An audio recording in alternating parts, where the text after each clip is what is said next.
I beg you to try it, Patricia. Let me get this straight, Carla. You disagree on the weapon, you disagree on the number of blows. Listen to me, Patricia. You dare once in your life. Hey people, Trish Wood here, and this is Trish Wood is Critical, the podcast about critical thinking, something that we need more now than ever as we try to make our way through this world that, as the days go by, makes less and less sense. But we're doing it, aren't we? We're going through the struggle together. We're figuring things out. And sometimes we don't get the answer we want, but sometimes we meet some really, really interesting people, don't we? Very courageous people that we've met along the way. And one of our only guest today actually is one of those people. His name is Graham Linehan. And if you have been following the trans debate in the UK, it is explosive. They're a little bit ahead of us along the way. Canada is one of the most extreme places in the world. So it's not hard to be ahead of us, meaning that they're kind of coming out of it a bit. And he has been a campaigner for critical thinking around this issue for years now. And as a result of that, he has lost his career. His family has broken up. He no longer resides with his wife and children. Most of his professional opportunities as a comedian and a writer have also dried up. I mean, they have dried up. He had a comedy show canceled. I believe it was over the summer because someone complained about his gender critical views, as they say. And I want you to meet him because when the history of this time is written, he will be one of the people whose name is put forward as someone who, in a sense, fell on his sword. He has lost everything, one might say, but he hasn't lost his courage. And he keeps on going. And he is making a difference. There's no question about it. So he's got a book. It's either out or out any minute, called Tough Crowd, which is a great title for a book like this written by a comedian, in which he delineates all of the remarkable and terrible things that have happened to him since he started speaking out on behalf of women and children who are getting clobbered by trans ideology. Trans ideology is a kind of a take no prisoners. It is, in my view, and I would say really in my lifetime, even recalling the late 70s and 80s and protests then, that the trans lobby and the so-called protesters who attach themselves with it are, in my view, some of the most extreme. Maybe some of the Black Lives Matter, Antifa people were more, but Antifa has also attached itself to this movement too. So it's very, very extreme. And if they have you in their sights, it is not good for you. They can make your opportunities dry up. They can make the media hate you. They can make your friends revile you. It's very scary, and it's very, dare I say it, almost Marxist in the way that it is expressing itself, both in the UK and here in Canada and in America too. So we are lucky to have Graham Linehan here. His book was excerpted in the Daily Mail, so I got to read two bits of it, and it's extraordinary. He's naming names, but he's also a very human and decent person. He's mad at what's happening, but he's quite kind about all of the stuff that is bubbling around it. And I suspect could even get to forgiveness with the people who are shunning him now over his views. He seems like that kind of guy. So that's very interesting. And as you know, Jay Bhattacharya went through that. We've had other big heroes on the show who will lay down their lives. I don't mean physically die for, but who will lay down their lives as they knew it in order to tell the truth about something that they strongly believe in is hurting other people. So that's wonderful, isn't it? So we're going to meet him. And the name of his book is Tough Crowd. You are also going to hear, just before the interview, we'll be playing some tape about how he's treated in the media, which will absolutely blow your mind. You think the media in Canada is bad? Wow. The BBC and also Talk TV, which is Piers Morgan's network, can be absolutely monstrous on this issue. It is incredible what you are going to hear. So stick around for that. He was ambushed twice on these platforms. So we're going to play that for you too. Before I do my pitch, I want to say how deeply moved I am that so many of you have trusted me with your stories of family estrangement, the ghosting of parents by children mostly. That is the phenomena that's at play right now. The numbers are high. I said 1 in 5. I've been corrected. It's 1, I think, in 4 families in which this is happening. And a lot of it is happening around cultural and political events. You know, if your dad voted for Trump, he's a Nazi. You know, if your mom is not prepared to post a trans flag on the bumper sticker of the Volvo, she's a transphobe. This is what's happening in our society. And the mechanism for it, as Joshua Coleman, God bless him for speaking out, suggested, is in part, it's of course our siloed media, which we talk about a lot on this show, and the indoctrination of young people. Yes, yes, yes. Happening also around trans ideology too, social contagion, right? But this is really expressing itself also in the ghosting of parents, kids coming from their psychotherapist's office with an idea that they don't have to deal with their parents' weirdness or their racism or whatever. You know, the therapists aren't saying, let's help you deal with your family and learn some resilience and understand your parents aren't perfect, but they love you so, and they would die for you. Most parents would. That's what therapists should be doing, but they're not doing it. You know, they're telling kids to honor their truth in this terrible, terrible society that lauds only individual pain and actually makes it worse. I mean, I think Dr. Coleman and I agreed that the word trauma is super overused these days. And many of these kids have other stuff going on and stuff that maybe doesn't have anything to do with how their parents treated them. Maybe they're brainwashed at university. Maybe they have a lot of anxiety from spending too much time on the internet or on their phones or on social media. There's a lot of things going on, but it seems that parents are the repository of that right now. And this is not going to be good for our society or culture at all. So thank you for telling me your stories. We are going to do another podcast on it, maybe even next week. And I'll tell you why. Because Ann Bauer, my friend, has written a piece on this for Tablet magazine. She's a brilliant essayist, and it was quite funny because I just did the show, and she emailed me and she said, "Oh my God, I'm working on a piece on exactly what you just did." So she and I are very simpatico culturally, and so I'll have her on, and maybe, you know, another parent or two, maybe a kid, if we can find one who will come on. I promise if you want to come on, we won't pick on y'all. We will not do that. To explore this more, because this is a huge catastrophe. Societies cannot survive if families are torn asunder. And as I said last week, and I'll just remind you and then I'll move on, I kind of ghosted my family, which was a very difficult family in many ways, as you know. And I kind of regret that now. In my old age, I wish I'd been better. I wish I'd been more understanding, especially of my father's problems. And it takes a lot to be the person. It takes a lot for the kid to be the one who figures it out. But, you know, for the young people out there, I'm not saying you should stay in an abusive situation at all. No, no, no.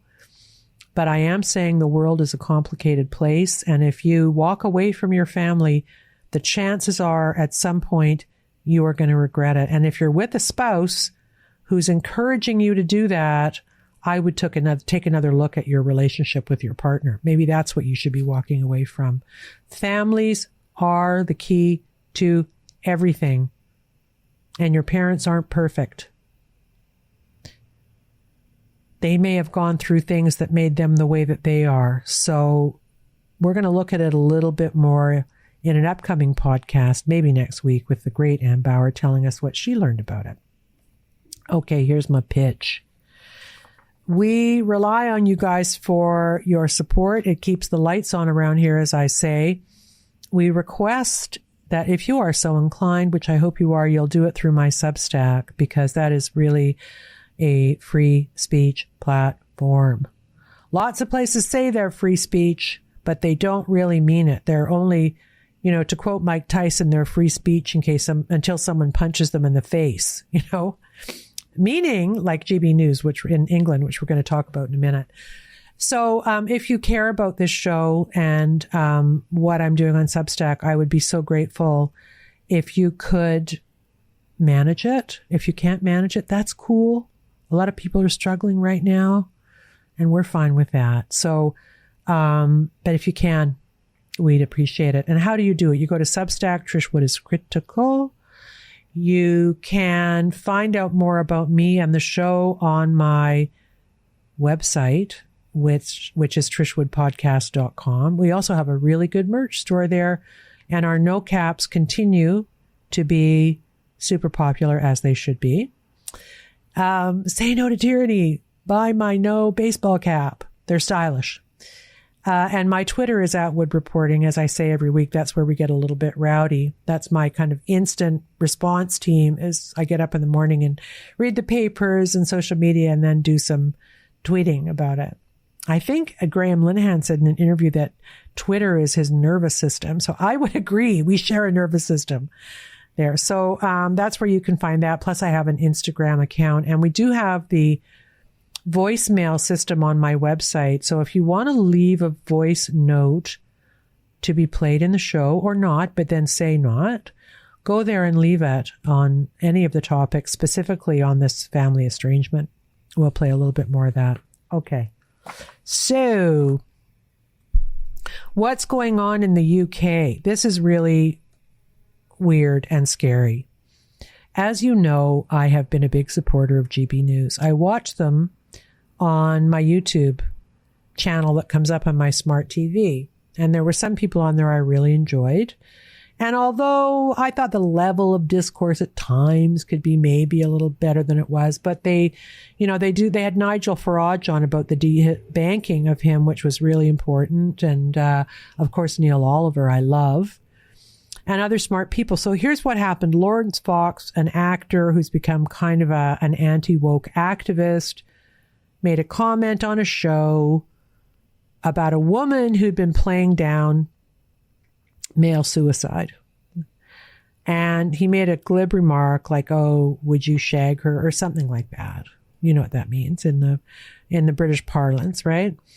And the world collapsed around him. I mean, the whole country went on red alert. BBC was doing entire programs about what Lawrence Fox said. And it's because he rattled the elites in the media there, and therefore they used this as an opportunity to try to shut GB News down. And GB News has behaved terribly. I believe that Lawrence is fired. Way overreaction. Speaking as a woman, I mean, big deal. We're not made of sugar, people. People can make jokes. It's a locker room joke. He should have had his, knuckles wrapped. But fired? I mean, really? And I think Dan Wootton's in trouble. He was the host of the show. And Calvin Robinson, who's been stalwartly defending Lawrence. So that was terrible. I'm starting to lose hope in GB News. I've lost hope in GB News. And then I see in my Twitter feed from Calvin Robinson, Lawrence Fox in his apartment, quite tastefully decorated, I might add. And there's like 5 cops in there, like they're raiding the place and going through his things. I guess it was a search warrant or something along those lines. Wow. In London. Can you imagine? What the hell is going on over there? you know, this is the place, I don't know if it was London where this happened, somewhere in the UK, where they physically arrested an autistic kid for saying that a female cop looked like her nana who was a lesbian. And she didn't say it in a pejorative sense. It was just fact. And she was dragged out of the house. I mean, the cops in the UK have gone completely mental. So what happened to Lawrence? I understand he's out. I think they took him to jail. I think he may have spent the night there. If I'm wrong, do correct me. And what had happened, apparently he was on a podcast the night before and he said something about supporting the people who are ripping down the cameras that are enforcing this new kind of 15-minute city. You can't drive your car in London without getting a huge penalty, which is completely stupid, right? One of Sadiq Khan's nefarious plans. So I think it was kind of Minority Report, you know, pre-crime. He hadn't committed the crime, but he was talking about how he might, you know, or something like that. So anyway, they came into his apartment, did some kind of a raid. He recorded it and they took him to jail. Wow. When the elites don't like you, bad things happen in the world that we live in now. And there are many, many stories like that. And Graham Linehan's is one of them. So I want to use Graham's story to illustrate how bad and captured the media is. Now, these are British examples, but the same thing is happening here. I doubt that Graham Linehan would even be interviewed on Canadian media or even American media. They just wouldn't have him on. So what they do in the UK is they have him on and then they try to look virtuous by doing a kind of an ambush setup type of exchange with him. So here's the first one I want you to listen to. It is from BBC, no less, Newsnight, February 11th, I believe, of 2020. Listen to this. Well, Graham Linehan is with me now. You wrote a piece in the papers at the weekend. You say you've been vilified on social media and that you've even lost work as a result of speaking out in this trans debate. Why have you got yourself mired in this? You're not a trans person, you're not a woman. Why have you made this your issue? Well, the main reason is that women can't speak about this. Women like... I'll admit, I'm not a great person to be in this conversation. I'm a comedy writer, and I am very blunt. But the thing is, there's a lot of women, like Kathleen Stock, Jane Clare Jones, academics who are very compassionate, but they protect their boundaries and the boundaries of young lesbians and women in general. And they do so in a very respectful, quiet way. But whenever they're asked to speak, there's protests, they get shut down. Kathleen Stock had a freedom of information request about her emails. You know, it's insane, the abuse and harassment they face. So I thought I'd step in.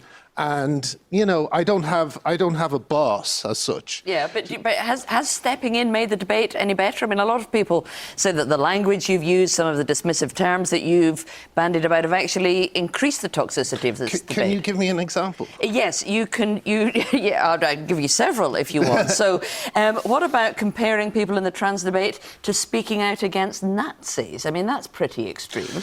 Well, there's a couple of parallels. One is that at the moment, children are basically being experimented on with puberty blockers. For instance... come on, you're not seriously trying to say that children going to the doctor and saying that they're worried about their gender is akin to children being experimented on in Nazi concentration camps? I'm afraid I am, because Lupron, which is a drug that's supposed to be meant for end-stage cancer prostate cancer treatment, is being given to young girls. It has never been tested on girls. It has never been tested on women. That's happening to young women at the moment. Look, there's a couple of issues here. One of of them is that these are doctors who are doing this, and you don't have any medical training to know about this. But the other is that they are doing it by choice. It is deeply offensive to compare this to Nazi concentration camps. Oh, no, don't get me wrong. I'm not comparing it to Nazi concentration camps. That's and also... Well, that's basically what you said, was that experimenting on children is what the Nazis did and what doctors are doing today.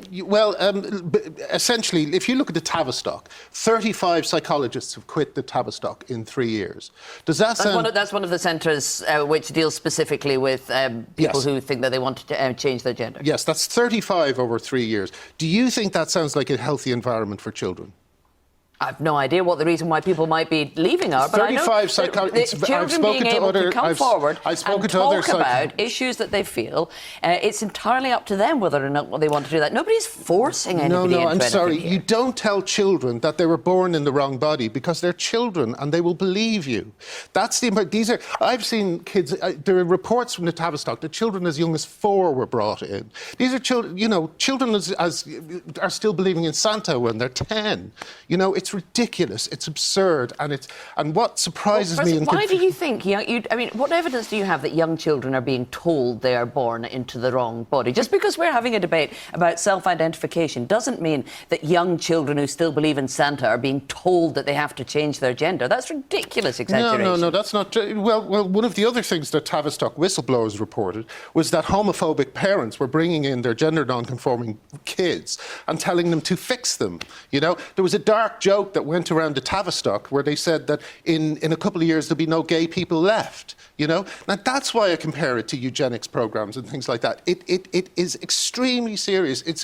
And all I'm asking for is that people like me and the women that I support are not attacked. Their meetings aren't protested. They aren't abused on Twitter. I've been sued. Yeah, okay. I've been reported to the police. I know you have. My wife's address has been published online. And all these things have happened because I'm trying to make the conversation less toxic. Right, talking about eugenics and comparing trans activists to Nazis is not going to make this debate less toxic. What you're doing is fanning the flames. You're throwing fuel on this. Trans activists threaten the feminists I support with rape and death threats, OK? So the idea that there's an equivalence between these two, I am absolutely happy to step out of this conversation completely once women like Kathleen Stock and Jane Clare Jones are allowed to speak. Quite a lot of women think that they can speak for themselves, thank you, and they don't necessarily need Graham Linehan to come in and talk for us. Well, the women I support value my support and are glad that I'm amplifying their voices. And amplify the toxicity of a debate when you come in here and use this kind of inflammatory language. These women are not toxic. These women are... I'm not saying they are. I'm saying it's your comparisons tonight that are pretty toxic, coming in here and talking about Nazis. If you want to have a reasonable debate about what's going on with gender identity in this country, we can't talk about Nazis in the same breath. The thing about the Nazi comment was what I was trying to get across was that this is a hinge moment in history, just like during the Nazis. And we always ask ourselves the same questions. We ask ourselves, what would I have done? Would I have bowed down? Would I have done everything I was told to do? Or would I have resisted? Would I have stood up, and would I have stood up alongside people who were trying to do the right thing? That's what I'm trying to do at the moment. And it's being made very, very difficult. Look, 2 years ago, we wrote to Stonewall, way before I compared trans rights activists to Nazis, and we said, could we please bring down the toxicity of this conversation? Could we please just look at some of these issues, some of these points where women's rights conflict with trans rights, and just talk about it? And within the day, Stonewall said no. They said absolutely not. So they said to us today, we invited them to come on the programme, and instead they gave us a statement saying trans people in Britain face huge levels of abuse in all areas of their life. They quote statistics showing that hate crimes against trans people have increased 37% in the last year, and say they're proud of their work towards trans equality. Yes, but the reason hate crimes have increased is because everything is now transphobic, including saying statements like, men aren't women. These are considered transphobic statements. So the reason that these hate crime figures are going up is because the bar has been set so low for what is and isn't transphobic. There has to be a conversation about this. It is absolutely crucial. Children... Okay. Well, that's all the time we have for this conversation tonight. I have fairly confident it will continue on social media. I'm sure it will. Graham Linehan, thank you. Right. She clearly did not actually want to hear what he had to say, and she was, it would seem, virtue signaling her own commitment to a cause that she should be being neutral about. That's what reporters used to do. We used to be neutral about things. I don't know how she can be so sure because the science is not on her side. And I think that what that represents is that places like the BBC and journalists at the BBC are getting their talking points from activists. That's what's happening there. So they frame the debate in their own heads the way the activists would. So if you fall outside of that framing, then you're a bad person to be attacked. That's what happened there. And Tavistock is kind of proof of that in a sense, isn't it? Her references to the Tavistock Clinic. So this one is more recent. This is a time that he appeared on, it's called Talk TV in the UK. Piers Morgan has his show on there. And this young woman, her last name is Lockwood, was in for Piers and hosted a show with Graham Linehan on this issue. And it's legendary. In fact, this episode got so heated and her behavior was so bad that they've pulled this episode from the Talk TV archives. Someone else has downloaded it and saved it on YouTube, so I got it. And it's remarkable. People talked about this for days. And it turned out that, in fact, Ms. Lockwood had gotten some of her talking points from an activist. That came through, I think, on Twitter the next day. So they see the activists as experts when, in fact, they're one side of a debate. But by seeing them as experts on the subject, they are completely corrupting their own ability to be neutral. That is why we are where we are on a whole bunch of issues, right? Let me repeat. The activists are treated by journalists as experts.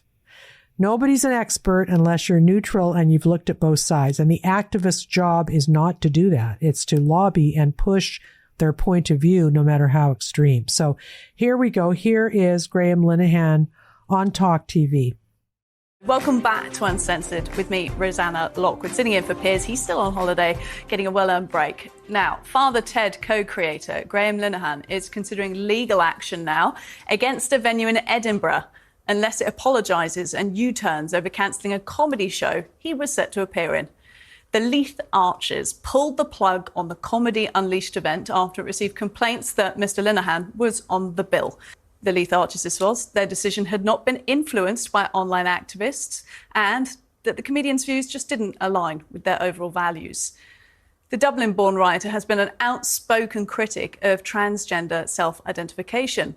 Leith Archers, this venue in Edinburgh, is a vocal supporter of the LGBTQ+ community. So where is the line being drawn here on freedom of speech? When does it become hate speech, or is it just comedy, where free reign is the name of the game? Well, Graham Linehan joins me now live from Edinburgh to talk a little bit more about this. Graham, thanks for making the time. Here in the studio, I'm joined by human rights campaigner Peter Tatchell and socialist and author Grace Blakely. We'll get to their views shortly, but first, let's dive into this with Graham. I've got to ask you, Graham, did you expect this? Yeah. I mean, I didn't have enough time to expect it. I didn't realize my photograph was going to be put on the poster or the announcement, and then it was. And within 2 hours, the event had been cancelled, so I didn't really have time to expect anything. I'm going to ask you quite frankly, is it a strategy, do you think, not necessarily by you, but by the comedy group, to get more attention for this comedy show? Because if it is, it's been very successful. You've announced that there's going to be another venue for this, one more fitting. You've directed people to the ticket sales. You've had a lot of publicity over the last 24 hours talking about this. Was this all strategized? Well, we'd already sold out.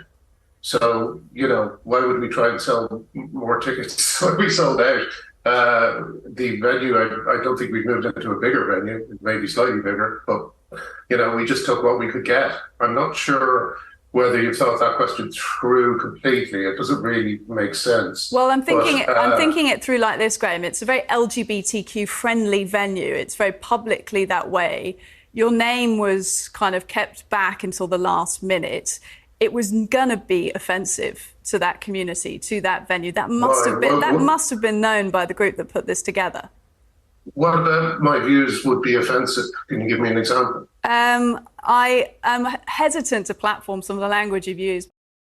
Yeah, so it kind of spiraled down from there. And I run that only to show that anybody who has gender critical views is not given a fair shake on these programs. They come in prepared to sort of whack people like Graham in the head. That was the plan all along. It's pretty clear. So anyway, without waiting any longer, here is my interview with Graham Linehan, and his new book is called Tough Crowd. He's a fascinating guy and very courageous. Hi, Graham. How are you doing? I'm good. Thank you for inviting me on. Oh, happy to. I've been following you pretty closely and with some horror. I'm really glad we're doing this because I've got a million questions for you. And you will not have heard this, but the audience has heard a couple of your encounters with the media over there, this terrible Newsnight thing that was just preposterous. And then the Lockwood one, which was even more insane. What's interesting about those things, we'll talk about them in a minute. It's just that they really reveal something. I'm sure in the moment you were thinking, what the hell is going on? But they really reveal something about how totally captured the media is. I mean, they just do not allow people with a divergent view of this issue to have a fair shake, do they? No, it's all done in the most aggressive, hostile manner. They don't even, like Newsnight was particularly strange because while they were treating me in that way, one of their journalists, Hannah Barnes, was investigating the Tavistock and coming to the same conclusions that I did. Yeah. But I just think that gender identity ideology, or whatever you want to call it, trans ideology, has really infected the BBC. And while there may be some pockets of resistance, whoever commissioned that Hannah Barnes piece, for instance, it often doesn't reach the rest of the organization. So you can get Hannah Barnes talking about, these young kids being given experimental treatments and being lauded and awarded for it. But when I talk about it, I'm treated like, a David Icke figure, Yeah, and that's interesting because just so, this is for a worldwide audience and some people know who you are and some don't. But Sure. What I discovered about you is that you had pretty perfect lefty bona fides before this happened, right? Like you're not what they would call far right now is the worst epithet ever in the world. You were even a campaigner for abortion rights in Ireland at one point, weren't you?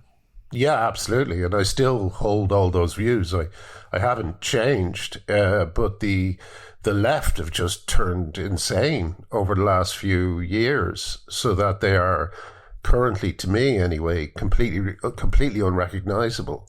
Like the whole raison d'etre of the left seems to be to destroy women's spaces, to destroy women's sports, to perform a kind of conversion therapy on gay young people by telling them that they're actually straight and they're in the wrong body.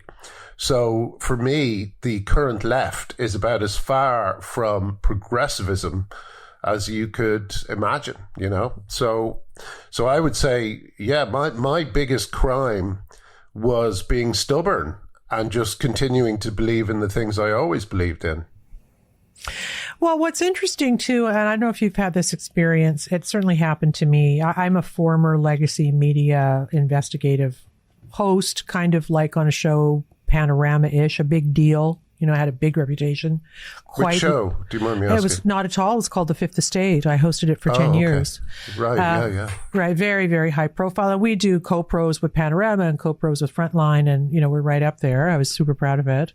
Now, I couldn't even have lunch with the people who work there. They're so completely captured and different than me. But my point was to say that, you can have these kind of bona fides, these credentials, whether you agree with every issue or not, it shows that your heart is not, it's not calcified, that you're a good person, right? You're not coming from some weird place. And there's no gas in your tank at all with these people. Like they just assume that you're like a bad nutcase, even though you've never expressed anything like that prior in your life. It's very strange. I'd go even further than that. I think that if you notice, J.K. Rowling's credentials are also impeccable. You know, a huge left-wing fighter for the Labour Party, for women's rights, for gay rights, and none of that mattered. And the reason is because the thing that threatens trans rights activists most are left-wing people who disagree with them.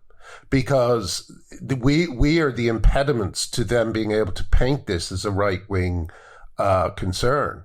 But of course it's not. And in the UK, they met particular resistance because left-wing women, who are, as you know, often called TERFs, have been the backbone of Labour politics for years. So over here, they came up against an extremely resolute and difficult foe in all these brilliant left-wing women who they tried and failed to portray as bigots, you know? Yeah, it's shocking. I just want to talk a little bit about those two interviews. The Newsnight one with the Scottish person. What was her name? Sarah Smith, I think that was. Yes, that's exactly right. I mean, she was hostile to you. I mean, she just was not interested in hearing at all what you had to say. And you must sometimes in repose sit back and say, how did she get there? Why did she do that? Why is she like that? Well, you know, it's a very middle class belief system, and it has completely captured nearly all the middle class industries, like the media, theater, publishing, the art world. These are kind of industries that attract very privileged and comfortable people. Yeah. So these are people who will never have need of a shelter, of a rape crisis center. I mean, you know, one hopes that they never will, but the chances of them needing one are much smaller than the chances of someone needing them who might be in a very poor area or impoverished or vulnerable or whatever it happens to be. So these people are very comfortable. So when they hear things like mixed sex toilets or you know, gender-free toilets, they think it's great. Because they come from a place of comfort and safety, but women in prison don't come from that same place, you know. And even you know, a young woman who's walking around a shopping center, you know, she doesn't have, because of women like that, women like Sarah Smith, the places where that young girl can be safe if they were followed by someone or if someone's bugging them are being reduced, you know, or being taken away.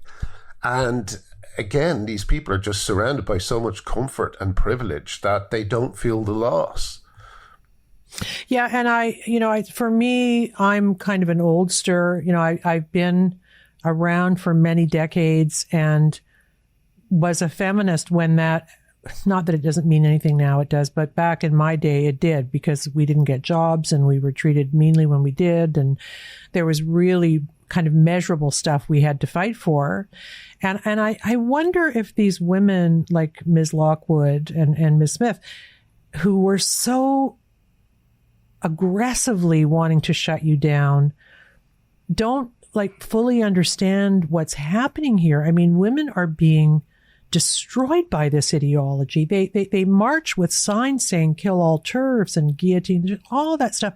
How two women in positions of kind of authority in the journalism world in your country could abandon critical thought about what this means for women is absolutely terrifying for me, because I think we could fall back into something pretty ugly quite quickly. Yeah, absolutely. Well, you know, it's been like that for 5 years now, at least. I mean, the women who've been fighting against this, people like Kathleen Stock, who's driven out of her position at Sussex University, and Maya Forstater, who lost her job with a think tank because she believed in the reality of sex. Alison Bailey, a barrister who had her casework reduced and was the subject of a whispering campaign by her fellow barristers and solicitors at Garden Court Chambers. Like, all these things are just happening to women who object to the current direction of travel. And these women, like Rosanna Lockwood and Sarah Smith, I would imagine that most of these names, you'd mention them and they wouldn't even know what you were talking about. They'd be dimly aware of someone like Kathleen Stock. Yeah. They probably wouldn't have heard of Alison Bailey, and Maya Forstater, they'd probably need a reminder, because they simply do not have any curiosity around this subject. And there's two reasons why they don't have any curiosity. The first is, as I say, they're very comfortable.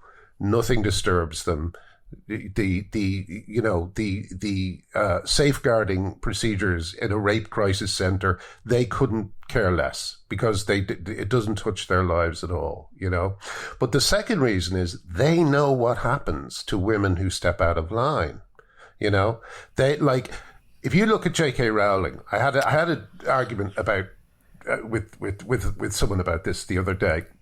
He was saying that J.K. Rowling hasn't been cancelled. And yeah, it's true. It's very hard to cancel a billionaire, but they do everything they can to hurt her. They take her names off buildings. They take her name off buildings. Young fans will queue up to disavow her, or say that she has nothing to do with her books, So they try to hurt her however they can. And I would imagine that some of the things that have happened to her have broken her heart, and yet these women, they just, like, sorry, not and yet. So these women are looking at what's happened to people like Rowling, what's happened to people like me, and they realize that if you step outside of the agreed on parameters of this debate, in terms of, you can certainly not question her bigotry or my bigotry. You must agree that there must be some form of bigotry there, despite the fact that all we're saying are basic safeguarding principles. Then they know they'll be destroyed too. So it's a kind of control system that operates across the media. And when you decide to take a step outside of it, you're in trouble. We had over here someone that sounds a little bit similar to your story, Trish, a woman who, Jenny Murray, her name is, and she hosted Women's Hour for a couple of decades, I think. And, she had the wrong opinions on this subject, and they just got rid of her. Wow. And now you have a show in the UK called Women's Hour that never interviews Maya Forstater, that never interviews Kathleen Stock. It only kind of reluctantly interviews these people when it's shamed into doing so. And there's no way that you could look at this debate and say that, like, regardless of what side you fall on it, you have to admit it is the most significant change to women's rights in years, the most significant proposed change to women's rights in years. And yet you cannot hear discussion of it. It's really frightening. Well, and I think you're right about it being the most significant change. And if you break it down to its most kind of critical point for me as a woman, is if you are allowing men into women's spaces, and the change rooms specifically, parading around with exposed junk. The definition of sexual assault is exposing your junk to people who don't want to see it, right? That's the law. That is the criminal code. So this ideology is so twisted now that we don't even have the protection of the laws that were written to protect us. So students at my gym and other places, that is now permitted, and it's no longer a criminal offense. When no one says it that way, they don't say that, but that's what's happening. Yeah, absolutely. And there's a famous poster that was put up in Bristol University. So imagine you're a young woman and you read this in the toilets, in your toilets, and it said along the lines of, if you see someone in these toilets who looks like they don't belong, do not stare at them. Do not comment on their appearance. And it was a list of about 10 things that you're no longer allowed to do. And so what that was doing was it was taking away one of the few things that women have to keep them safe when they're in a vulnerable position, and that is the ability to make a fuss. Like women, you know, because of average difference in size and strength, women are not going to be able to overpower these men who come into their spaces. So the only defense you really have is the ability to make a fuss. And this poster was telling young students, young women in Bristol University, you shouldn't make a fuss.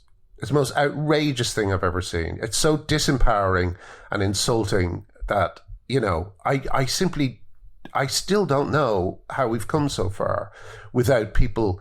I said the other day, if I was a woman, I'd be out in the street with, you know, burning things down. Yeah. You know, I mean, I'm considered pretty angry over here, but really, I'm holding my temper as best I can. Well, look what they did to Lawrence Fox. They'll charge you with counseling an offense. So you only meant burning things down metaphorically, right? Yeah, exactly. I mean, yeah. And Lawrence Fox is an interesting person. I heard someone said something very funny about him the other day. They said, a feminist friend of mine said, Lawrence Fox is very good at throwing grenades into rooms, but he forgets to leave. Yeah. Yeah, and the thing about Lawrence Fox that I feel particularly sorry for him about is that he's an actor. He should be acting. He should be on stage. Yeah. But unfortunately, the theatre world and the film world is now controlled by these authoritarian little middle-class kids who have decided that Lawrence Fox should no longer be allowed to act.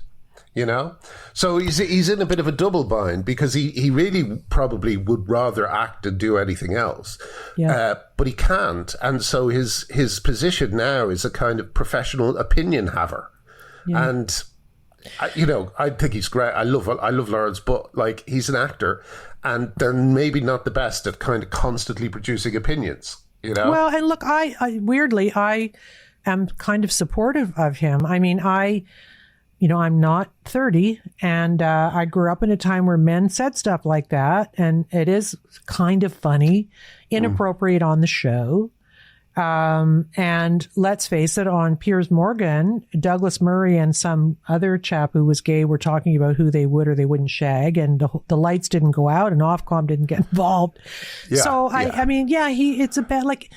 it's purely selective. Oh. It's so selective. Yeah. It's like basically he's the enemy of the day, and so they are waiting for a moment like this before they can strike. The leader of the SNP, the First Minister in Scotland, Humza, he kind of wrote a tweet about it. This is after a couple of years of basically driving women out of the SNP.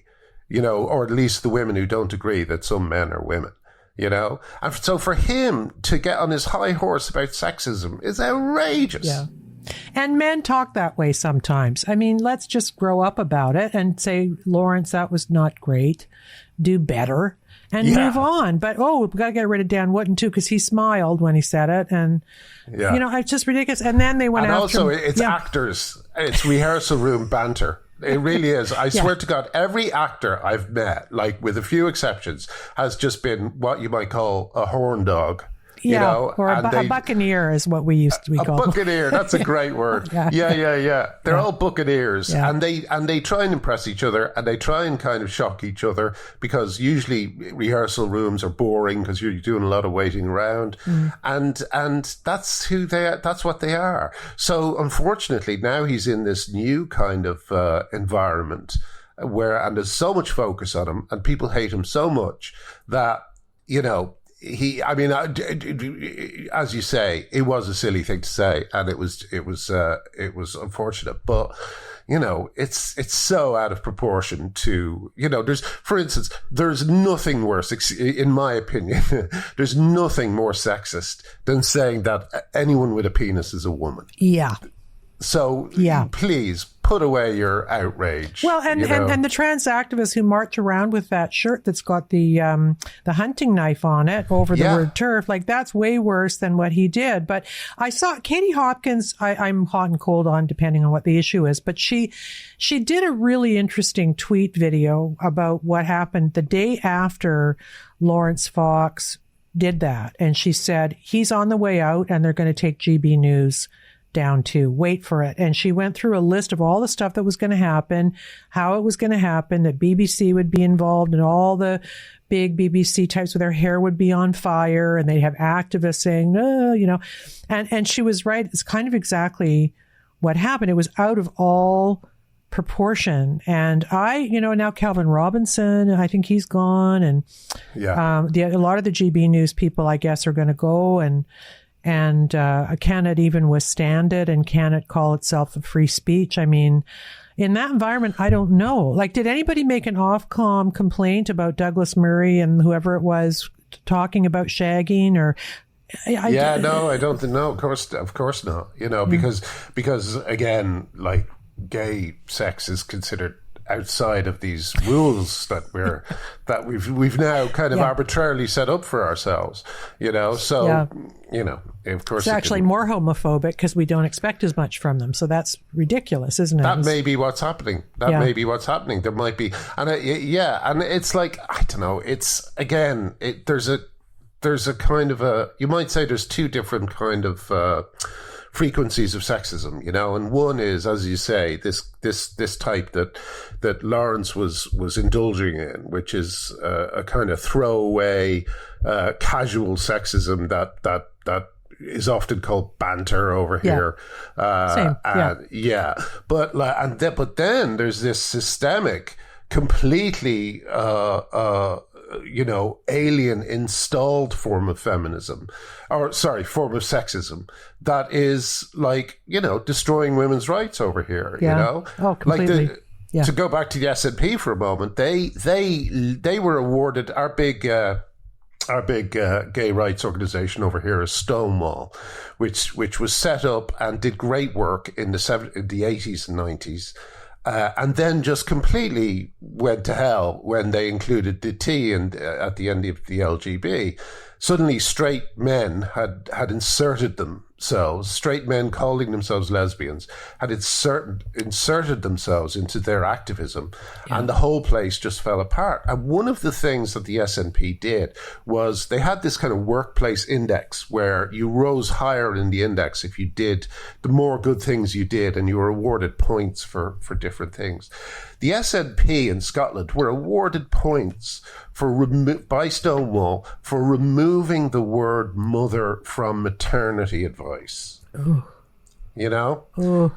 Like this was maternity advice in medical medical documents in the NHS in Scotland.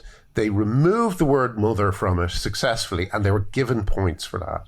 Now, again, Lawrence Fox being a bit untoward about someone, that is very, very different than trying to erase women's words, you know. Yeah. And just so people understand the update, which I will have mentioned earlier in my opening to the show, is just that he was arrested. I'm assuming he's out now, but there was posted on the Twitter of Calvin Robinson 2 days ago, poor Lawrence holding up a camera taping a raid on his house. It was just extraordinary, because he'd encouraged vandalism or something, these terrible cameras that, you know, that Sadiq is in love with, whatever. But yeah, I mean, that was what they're arresting him now. I couldn't believe it. Well, again, it's like we were saying, he threw the grenade into the room, but didn't leave the room. Yeah. He did say on camera that he was going to cut these cameras down, and you know, it's like, don't say that. But again, this goes back to my earlier point. And I really don't. I hope he doesn't hear this and think that I'm dissing him in any way. I do like Lawrence, but I genuinely think that if he was acting, if he hadn't been cancelled by everyone and all and sundry for doing such terrible crimes as supporting Brexit, then he wouldn't be saying all this stuff, and he wouldn't be getting into so much trouble. Or if he was saying it all, it would be contained within a rehearsal room and just part of the normal flow of conversation. But because these little authoritarians have made it impossible for him to work in the theatre and in films, then, you know, he's kind of like this professional pundit which I would argue is not maybe his most natural role. Well, but you know what I would say? I think you're right about that. And I think that's a tragedy because he seems like a really interesting person and probably somebody I would be friends with. But I also wonder if for him, like you, and to some degree like me and many, many other people who have stepped forward during this extremely trying and difficult time, maybe once he's crossed over, he can't cross back. You know, maybe he can't, because if he went back to acting now, he would be surrounded by people that he didn't share a single cultural or political idea with, right? Yeah. And also he would be surrounded by a lot of people who you know, failed to stand up for him when he was being monstered, you know? Like that's something I've thought about a lot. Like, people say, do you think you'll ever return to television? And it's hard for me to imagine because barely a single person stood up for me when I was being called a bigot everywhere, you know? And, like, it's hard for me to imagine being able to trust or relax in the company of these people again, you know? You know, so it was quite interesting that I've forgotten her name. I had her on the show. She wrote a book about the fear campaign waged by public health in the COVID times to gain compliance. And she said that people were so driven by fear, and it happened so quickly, that was even scarier for him than anything that happened during that time, right? The idea that we see these historic events around the world and we're going, oh, that could never happen here. How did those people do that? How could they be so stupid? You know, thinking that somehow we are immune through some kind of inoculation of our special democratic institutions. But I feel that what's happening now is we are realizing, you and I and other people, that those institutions not only don't protect us, they're complicit, and that our friends and neighbors fall quite quickly under the right circumstances to these nonsensical and dangerous ideas. Sure. I mean, I can't really speak to COVID. I didn't look into the ins and outs of it. I was kind of fighting my own battles. But I do think that, and I've said this often, like, you know, we now have a position where people like Neil deGrasse Tyson are saying that there are more than two sexes, right? Yeah. So if people, and I think I heard Michael Mann, a famous climate scientist, saying something similar. And it's like, if these people can be, I don't know whether they're tricked or whether they're dishonest or corrupt, but if these people can say such clear and obvious untruths, yeah, you know, then what else can they say? Yeah. And so what really frightens me is that if there is another pandemic, if there is if global warming becomes more and more of an issue, how will we be able to mobilize people to do the right thing? You know, it's also like, you know, I think also if you look at charities recently, one of the big problems I think we found over the last few years is that NGOs are incredibly corrupt.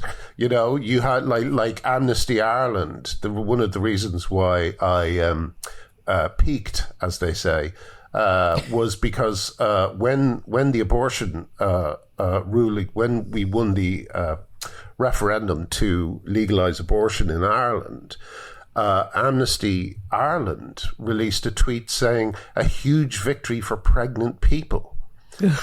And this was after my wife and I had told our story of what had happened to us to try and help the cause. Yeah. And so for Amnesty Ireland to dehumanize my wife in that way absolutely enraged me, you know? And like so I can't imagine giving money to Amnesty, and I am, you know, anti-torture. Yeah, no, well, me too. I get it. I totally. I actually I screened it this morning, the interview with you and your, I guess now ex-wife. Is her name Helen? Yes. Yeah. Yes. Wow, that was very moving, especially understanding now that you two are separated or divorced, whatever. And as you have, I think, alluded or spoken to, is that as a result directly of your campaigning that the marriage was not sustainable given the pushback against you? What happened there? If you don't mind sharing. Well, yeah. I don't want to talk too much about it, but I'll just give some brief things that happened to us.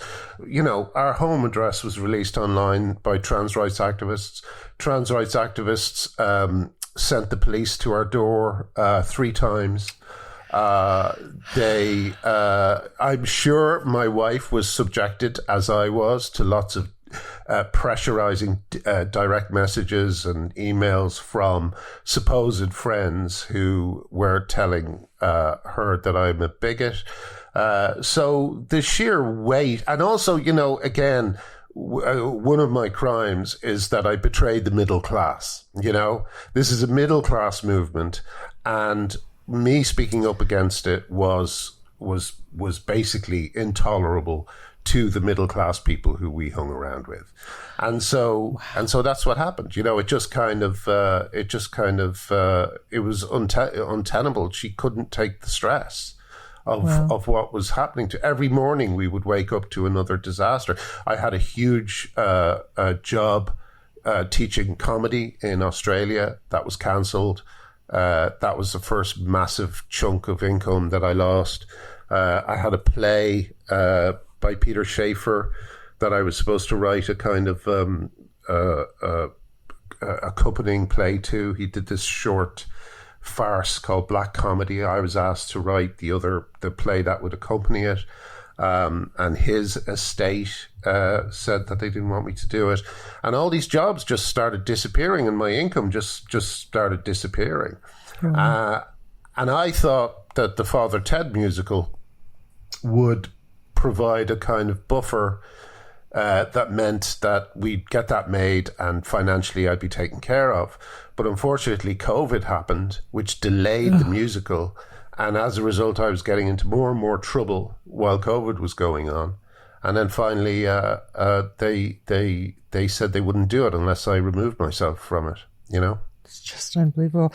And if you don't mind my prying a little bit more, I'm just trying to get an idea of the dynamic. Were you and she arguing about the issue, or was the conflict around the danger that your advocacy was putting the family in, or both? I can't really comment anymore because anything I say will put her in danger. Yeah, so okay. I've got to. Yeah. No, that's fine. That's fine. I totally understand. Thanks, Trish. Yeah, no, it's no worries. I'm always very interested in kind of doing archaeology on human relationships, but I do understand why you would not want to say more, and that's fine. And I'm sorry that happened. And just on the abortion thing too, because we glossed over a bit what happened, but you and your wife had bad news about a baby she was carrying and wanted to end the pregnancy. And although you could do it in Britain, the same issue could not have happened in Ireland. So you were campaigning on behalf of women to be able to end pregnancies in various circumstances, right? Yes, exactly. Okay. Our first child had a condition called acrania, which means that the skull doesn't form completely in the womb, and so if she had been forced to bring the child to term and give birth, the child would have lived only a few weeks, if that, or even hours. I can't, it's a really bad thing. Awful. Yeah.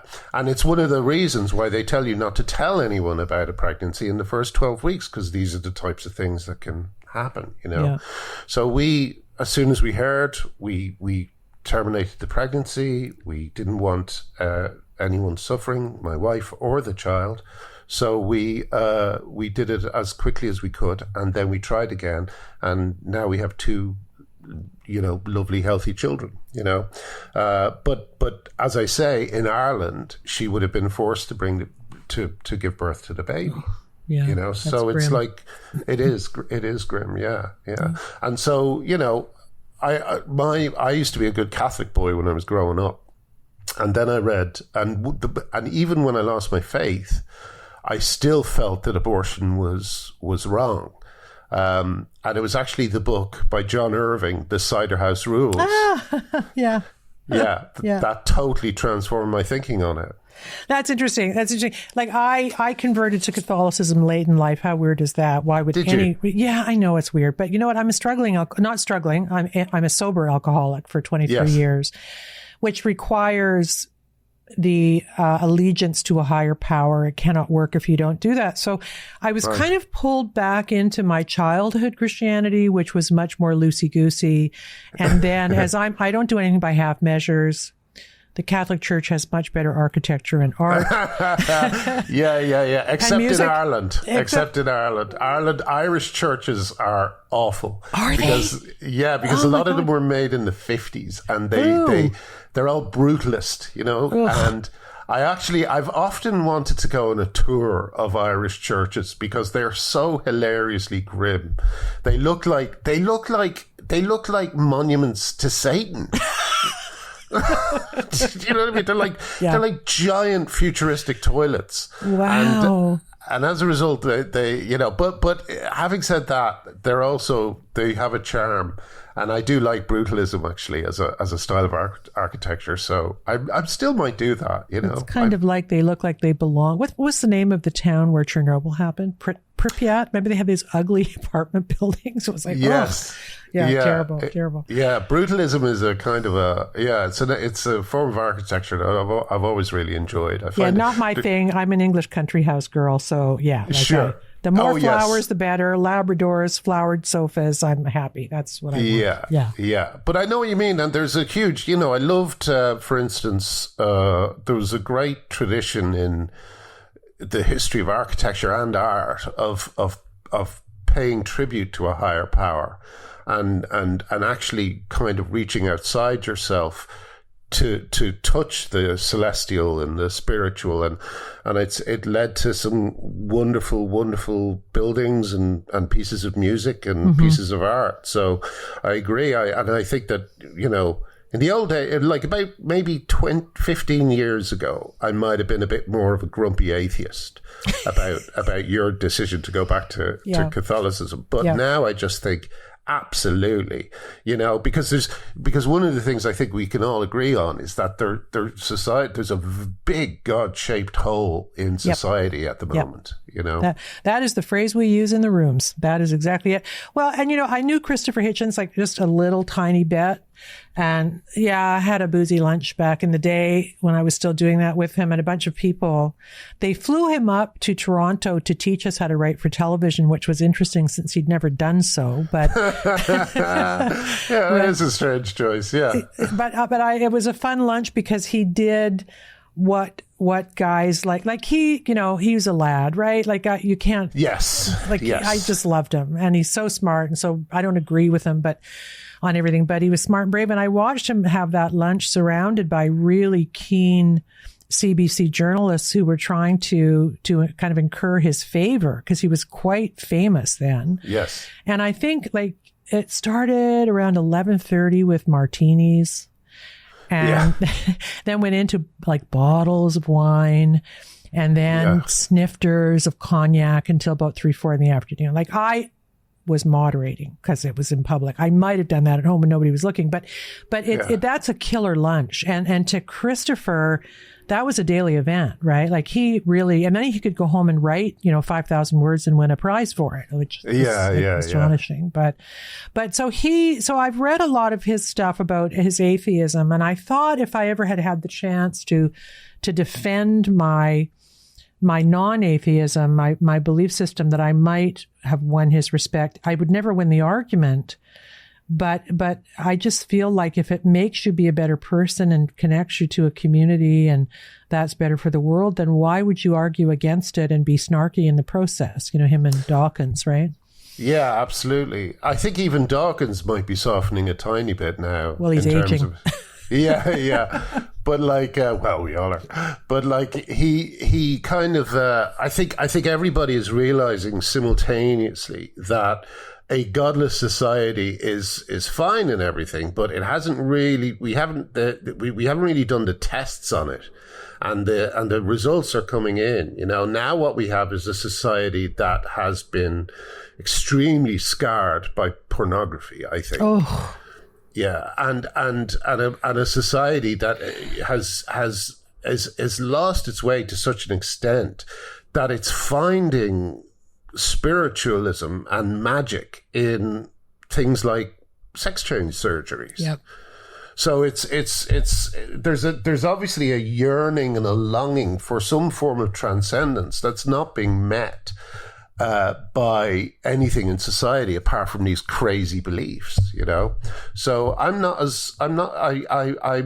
definitely still an atheist, but I also definitely recognize the value that faith can bring not only to individuals but to society as a whole. You know? Well, we've opened the gates to absolutely no moral accountability. And Yes. I feel like just getting back to the trans thing for a minute, because that feels to me like a big part of what's happened, in the sense that there is no metric for who is protected under the trans umbrella. So if you go from originally the idea, which was maybe a person who maybe believes they're in the wrong body and they're like super, like few of them, and it's a rare thing and it makes them feel better if you call them by I would happily participate in that. Happily, Yeah. right? Yeah. But we're acknowledging we're participating in a fraud to make somebody feel better. That's fine. That's cool. Yeah. Right? Yeah. But now this umbrella includes all manner of people. Many of them, I know you know this, are who autogynephiles. And if you go deep into the literature and pornography around that, as I did, I'm still traumatized. Yes. These are like woman hating, you know, weird people who literally, some of them purchase, you might not know this, but they purchase plastic female skin suits to wear in order to have sex. So they, right? Like Yeah. Buffalo Bill. Yeah. Yeah, it's extraordinary. And also I've seen think pieces trying to resurrect Buffalo Bill in Silence of the Lambs as a sympathetic character, you know? What? Yeah. I've seen that type of thing, yeah. And it's like there's a kind of attempt to I'm not sure what the word is, beatify or normalize extreme fetishistic behavior. Yes. You know? Yes. And again, that's unfortunately what the absence of spiritualism or any kind of belief in higher power has allowed to happen, is basically who knows what's right, who knows what's wrong. No, the people, the ultimate arbiters of this stuff are like, you know, students who you know, who wear nose rings and paint their fingernails black. They are now the people who tell us what's right and what's wrong, and they're, excuse my language, they're full of shit. Yeah. You know, they don't know themselves. They're just kids, most of them. You know. Mm-hmm. And so in a kind of society that's kind of incoherent in that way, the only people who will flourish are, you talked about engaging in a kind of a benevolent fraud, but the only people who will flourish in a world given over completely to these kinds of inversions and this kind of incoherence are fraudsters. Yeah. You know? And that's what we got at the moment. We got fraudsters like Shiv Gallagher, the woman who cuts the breasts off healthy young women. Yeah. You know, we have Stephanie Hayden over here, who's a serial litigator, who's one of the guys who set the police after me. Oh. We have all of these people who they know the language that they need to use to get what they want, and they ring up the police and confuse the police by saying someone was just extremely bigoted to me, and the actual truth is that someone called a clear man a man. Yeah. You know, so it's these people have just been given the kind of keys to the kingdom. Totally. You know, because of this incoherence. And in a sense, what's happened, I think, Graham, is that there is a revelation going on then about the movement. Because if you look at, just say, Riley Gaines in women's sports, right? if there wasn't some element of misogyny from these guys, and the guy I've forgotten his name, Leah Thomas. Oh, yeah. Who was doing this. Also, if you look at his social media, he's got all kinds of weird fetishes. He's not just some poor trans bloke who's trying to get along. There's all kinds proper of... AGP. Yeah. Oh, yes. And into some kind of penile, what do you call that, eunuch something? It's like awful. Anyway, if they were just people who had this condition, I suspect as decent human beings, they would say, maybe we'll forego competing against women because it really is ruining the sport for them. And I can't be happy standing at the top of the, the medal podium. That would be wrong. But that isn't happening. It's like, give me. And if you don't like it, too bad. That says something about who those guys are to me. Yeah, right? yeah. They are sociopaths. Yeah. This is a movement that rewards sociopathic behavior. Like anyone who would enter into a women's race knowing that they have this immense physical advantage, that's someone who really does know the difference between right and wrong. He just doesn't care. And that's the definition of a sociopath. And what's been most frightening about this, about these last few years, is that it really has revealed how many closet sociopaths are out there, because these guys have just kind of, they're blossoming in this world. They're showing no shame. They just kind of parade around. There's an interesting, you may or may not know this, but the cyclist Veronica Ivy, whose name used to be Rachel McKinnon. I don't know who that is. Yeah, one of the more famous cycling cheats or sports cheats. But McKinnon was also a published academic, Wow. And one of his papers is called, and I'm not making this up, it's called "Yes, the Emperor Has No Clothes, but You Shouldn't Mention It." Really? Yes, and his papers are like, there's another paper which is basically arguing that if you tell a lie forcefully enough, you can reframe reality. It's not enough for them to get away with this subterfuge. They like to rub it in people's faces as well. Yeah. No, it's really, really interesting. And I wonder if some historian in 10 or 20 years from now is going to say that culture, that society was actually breeding the mental illness that was causing this. Yes. Right? Yes, absolutely. Because you have this duality. You have a duality of what I believe, and Jordan Peterson talks about this too, this dark triad of people like our prime minister, in my view, who's welcoming Nazis into the House of Commons when... Yes. Ugh. And it's another show. Oh, he's just brutal. But anyway, but so we have, it would seem that people in power in these NGOs that you talk about, these kind of corporate, public, private partnership nightmares and all the other stuff that's going on. But there's something in our culture that's breeding the psychopaths who end up running these organizations. And my personal opinion as a mother, who's been around for a long time, is that there is, within the internet, and you said pornography and addiction to phones and all of this stuff that's kind of dinging our dopamine too much all day, lack of family ties, lack of religion, I think, or community elements. I think we are breeding more of these people who are then manifesting the sickness in these weird kind of new cultural touch points that some of us see as bad and other people feel they must go along with because they want the Be Nice t-shirt at the end of it, right? Yeah, absolutely. And also all these systems that are now in place, they reward the mediocre and the lazy, Yeah. So basically, if you could destroy someone's career to get their spot, then why would you work on being a better, whatever it happens to be, comedian, writer? You know what I mean? Like, you'll notice a lot of the people who come out against Rowling are writers, authors, I hate that. Yeah, but it's kind of, to me, it makes absolute sense, because if they can take down Rowling, then they just move a little bit higher on the totem pole, And that's what's happening all across the board. There's a famous incident over in the UK. Well, actually, it's not famous. It's only famous amongst people like me who know about it. But like this woman was outed as a quote unquote TERF, and these other comedians got her show cancelled, and then took her spot.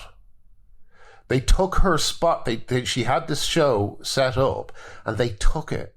So that's the most perfect example of what I'm talking about. These are opportunistic, vicious, nasty people who do not really. For instance, you never hear their material because their material isn't funny enough to go viral. So the only way they can take someone's spot is by removing them from the picture. So that's the other thing about this movement. It is currently a revolution of the mediocre, you know, and like the other day, I'll give you another. It's both a visible and invisible revolution, because the other day I met someone who I was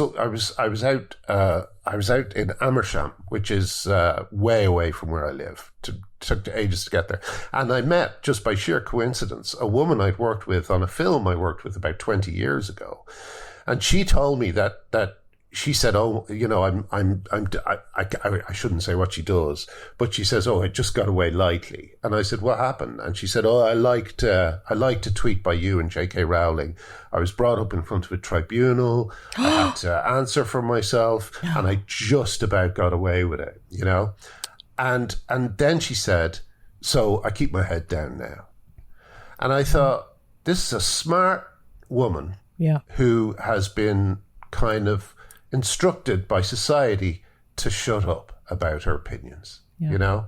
Yeah. And there's so many people out there who are like that, who have things to say, but they've been effectively silenced by this revolution of the mediocre. Yeah, well, they're vicious, and no one knows that better than you. Have you ever spoken to J.K. Rowling, or has she reached out to you at all, or no? No, I think she's doing her own thing, and I think her form of resistance is entirely female-based. Which is fine. Yes. Which is fine. I certainly wouldn't imagine if I objected to that. I could have used her help, but in the end, it never came. So and you know, my style is very combative. I'm rude because I'm usually dealing with really vicious trans rights activists. And I give as good as I get. So she might not want to be associated with that, which is completely fine. Yeah. You know? So how, let's just, we're running out of time, and I want to get to you more about you. Like everything you're saying is it's like really landing and terribly smart, but you also are a man with an incredible story of how this has kind of changed your life. You've written, based on the 2 episodes I've read of it in the Daily Mail, a really great book. And when I reached out to you, I think I said writing well is the best revenge, and it is really well written. Oh, thank you. Yeah, but first of all, like, are you not working, bank accounts draining, living in a crappy 1-bedroom somewhere? Like, what is your life like now? I'm assuming you were reasonably prosperous before. So what is it like now? Yeah. Well, the money is basically, I had to sell my flat when I moved out, and I thought I would use the money from the old flat to buy somewhere new, but that money just disappeared on daily life, really, as no money was coming in suddenly.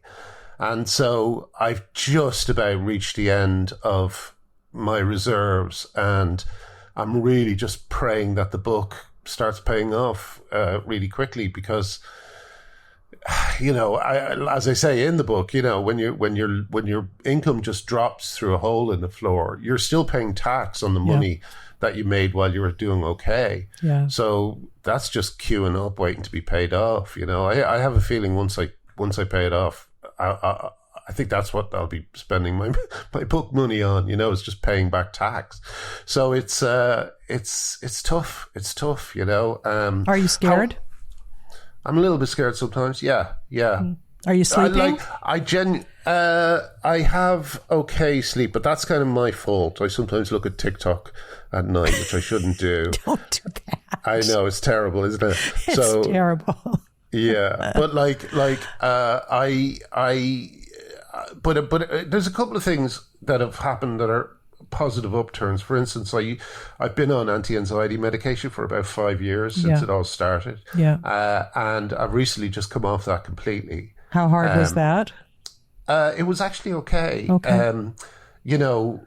Part of the reason that the anxiety was so bad and made me go on it in the first place was because they were coming after my family, So now they can't. And so whenever they come after me, it's just me that gets the hit. Yeah. And I'm used to it by now. Yeah. So now I don't open up emails with this feeling of dread.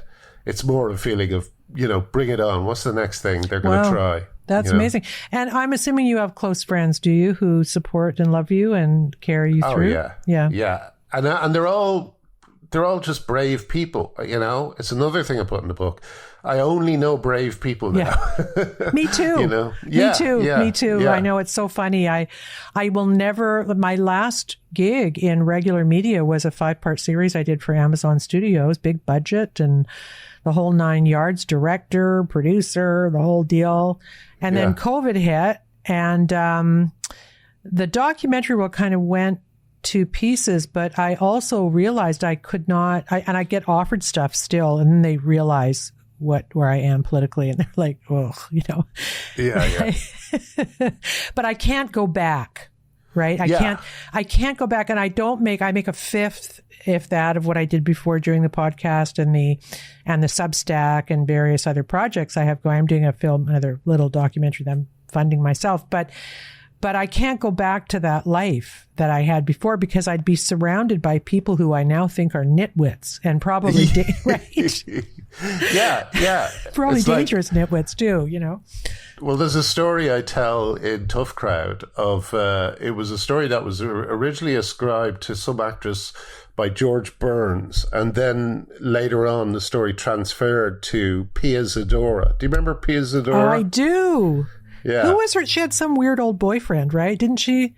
Well, she was in a film called Butterfly with Stacy Keach, which was some sort of bizarre, incestuous, weird adaptation of a James M. Cain novel, I think. Yeah. But anyway, she was kind of considered a terrible actress and a bit of a joke. And there was a story that she was in a production of Anne Frank. And the story goes that when the Germans come in at the end and go, where is she? Where's Anne Frank? Someone in the audience shouted, she's in the attic, right?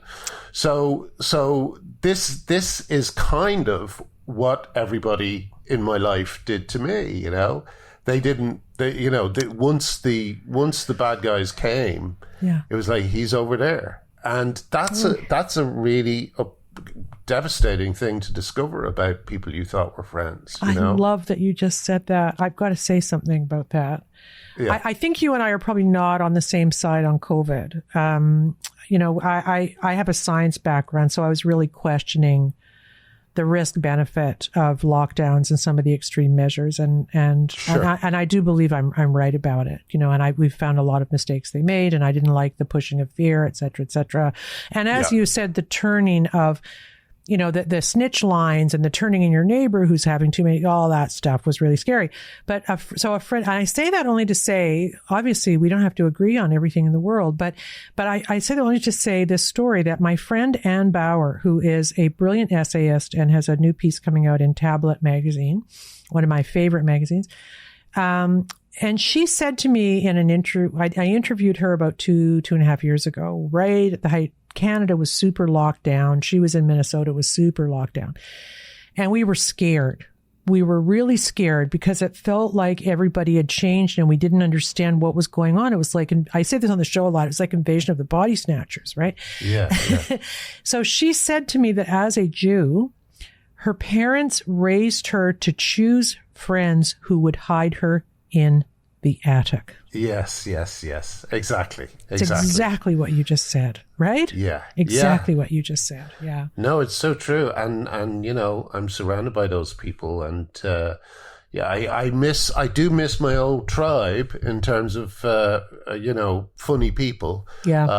But I know a lot of funny people through this fight who are just not, they don't do it for a living. They're lawyers and social workers. And often their sense of humor is so incredibly dry because of some of the things they've seen. Yeah. It's an absolute, it's a different type of thing. Yeah. But I did have a tribe of funny people and they've gone because they just fucking left the scene as well. Yeah. You won't see any jokes about, in the last 5 years, you won't see a single joke that actually reflects what women have been going through in the last 5 years. Because all these comedians, they did what everyone else did. They just left their posts. Yeah. They did, right? They did.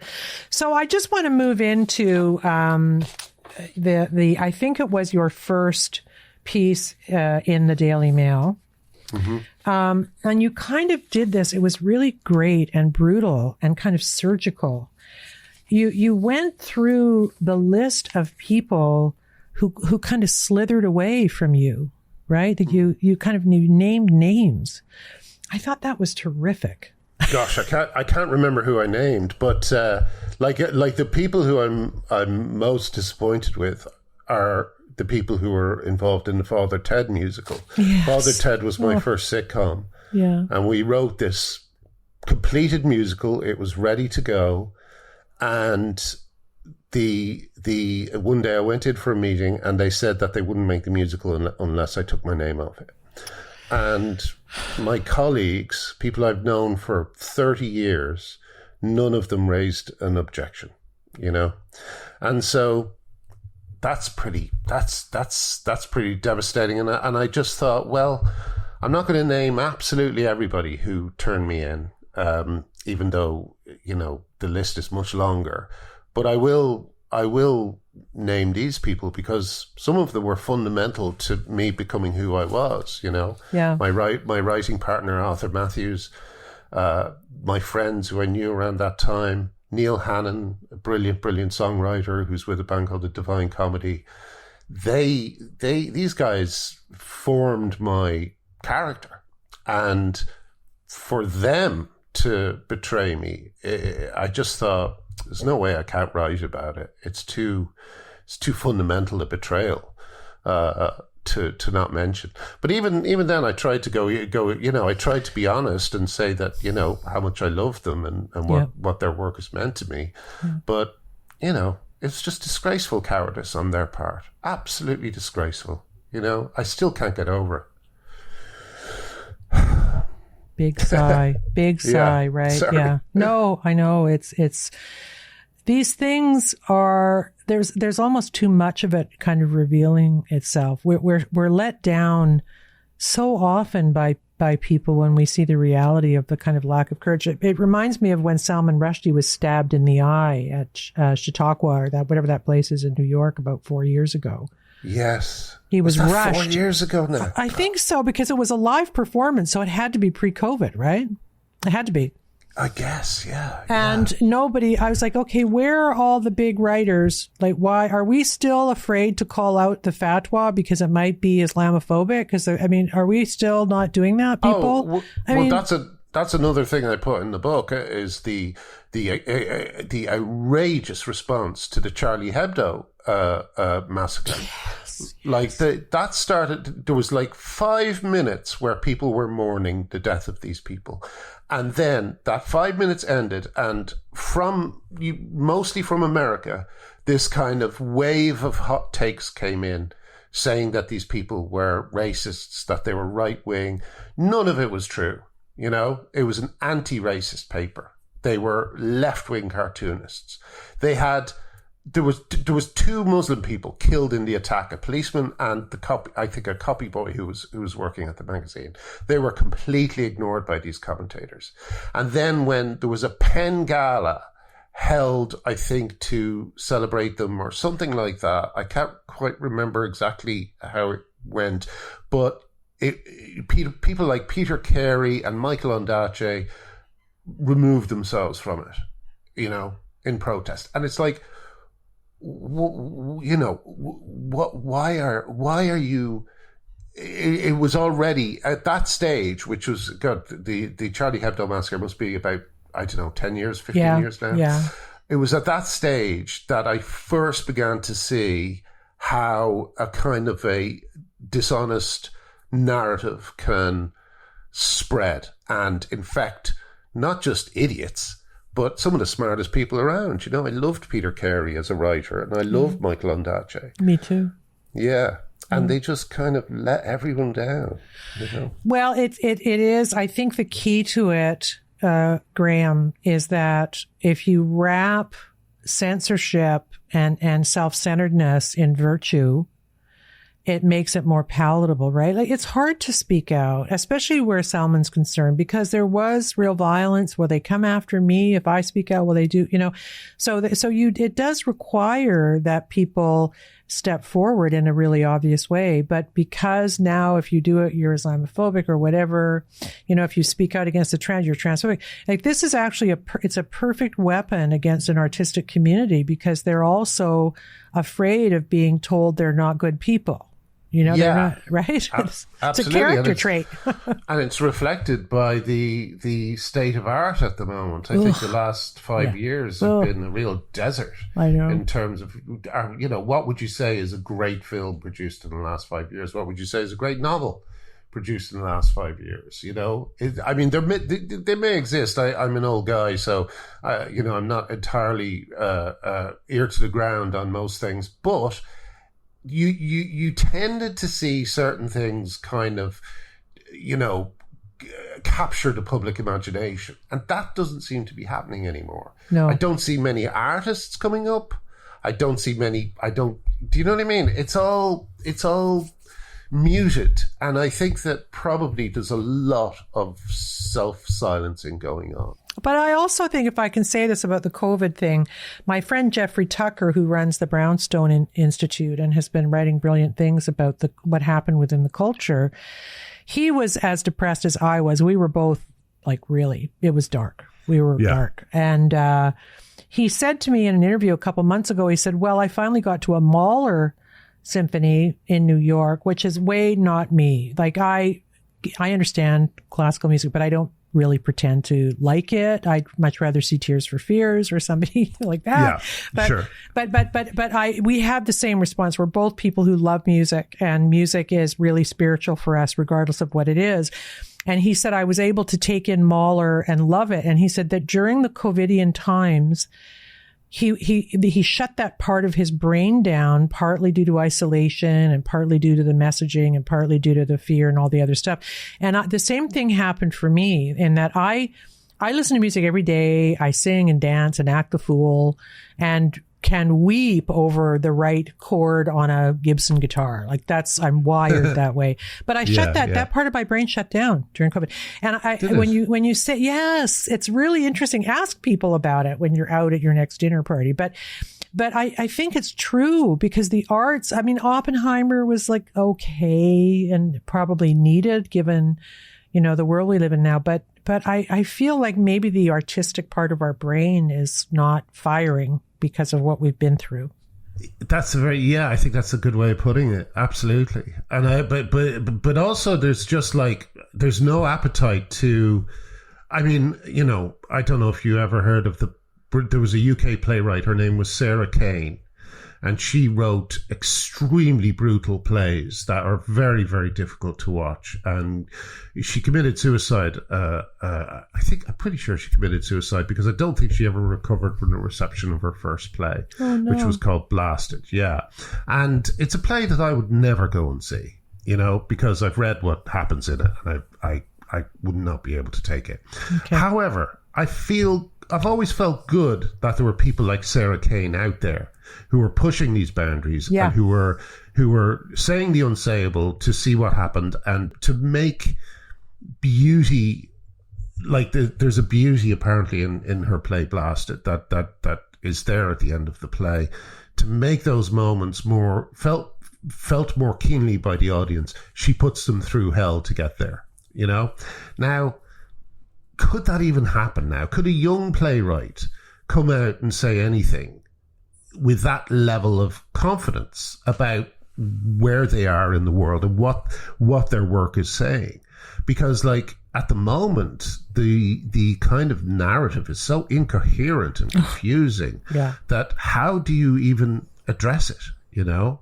Like, non-binary? What does that... No one even knows what it means. And yet, it's out there in the world as if it's a real phenomenon, you know? So it's I think it's very worrying. I think art has suffered, and maybe it's a combination not just of the stuff I'm talking about, but yes, the experience of being isolated for 2 years that we all had. Well, and also I think it's your turn off part of your brain when you're living in this world, because this world now is rewarding extreme cruelty, right? Yes. What happened to you is cruel. What happens to kids in the conveyor belt of transism is cruel. Yeah. You know, this is the era we live in now. Just everything is rewarded, or cruelty is actually rewarded. So that is so skewed to our human nature that how can we create beauty and grace and, you know, in our arts if we are not even in agreement? We cannot find a shared language about what is cruel and what is good and what is love. Like if we can't do that, how do you write about it? Yeah, exactly. And I think that, like, unfortunately, I think that state will continue until we can agree on, until we completely kind of flush out the last remnants of postmodernism that have kind of infected, you know, discourse. Like, you know, postmodernism, this idea that you can just invent, again, this Rachel McKinnon thing of we invent our own reality, you know? Do you remember when Cheney said that about Iraq? He said we invent our own truth or something like that. Yeah. And everybody was outraged. And instead of saying, well, we must be careful again never to make subjective or political or tribal truths be a replacement for the truth. Yeah. They just embraced it. The left embraced it. And now that's all it is. It's like if we say a man is a woman, they're a woman. And if we say that's not sexist, then it's not sexist, you know? And instead of saying, and Trump, you know, I mean, I know I sometimes see Trump more as victim in the sense that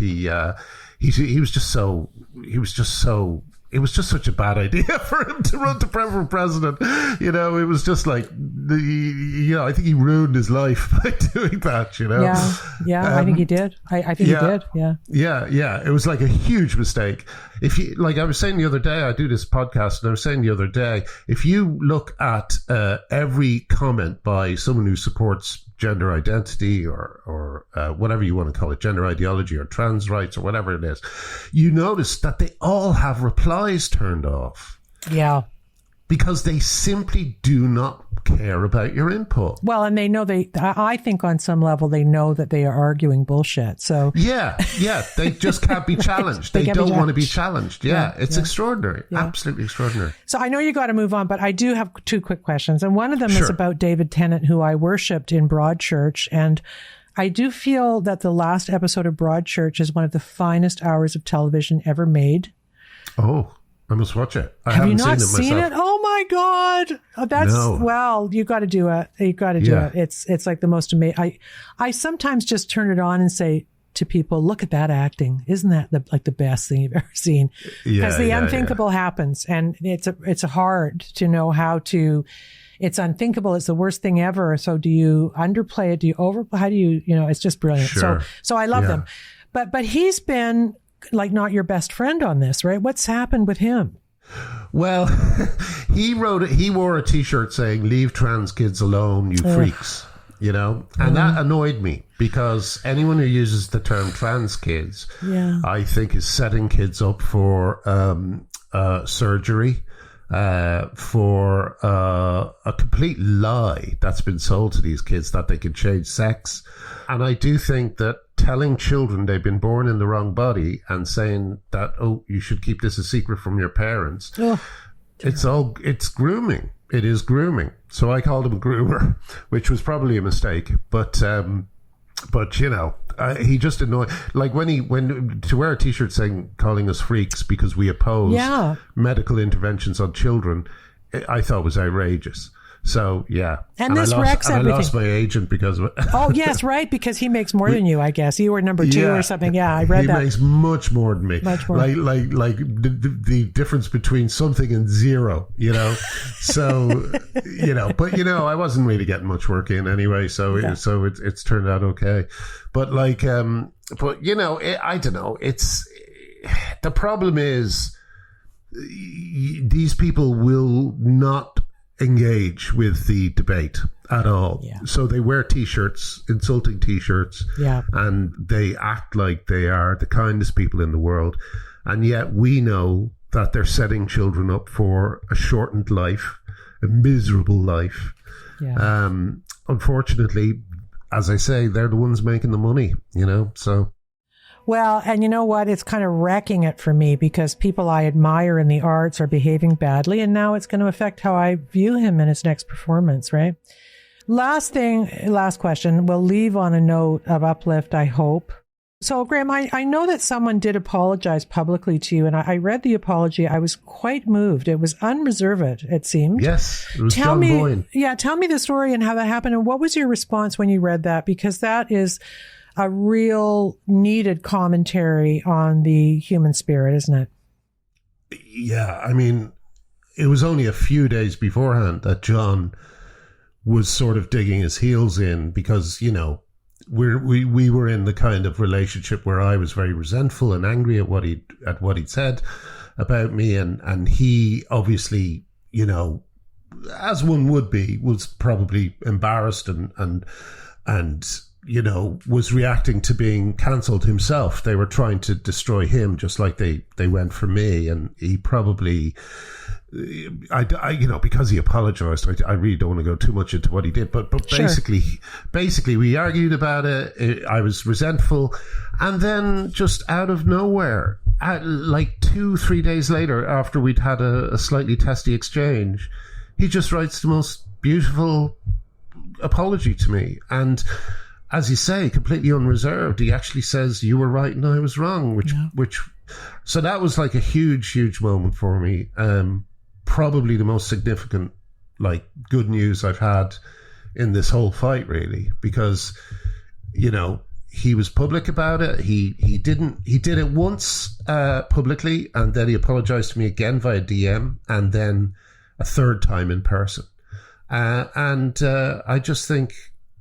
I just think that, well, it was just one of the most generous and kind things he could have done for me, really, you know. The apology is highly underrated. It is the glue that binds us together. I will tell you something, of all the shitty things I've done in my life, the apology is the only thing that washes it clean. You know, it's the only way to live your life. So I'm glad it happened for him. I'm glad it happened for you.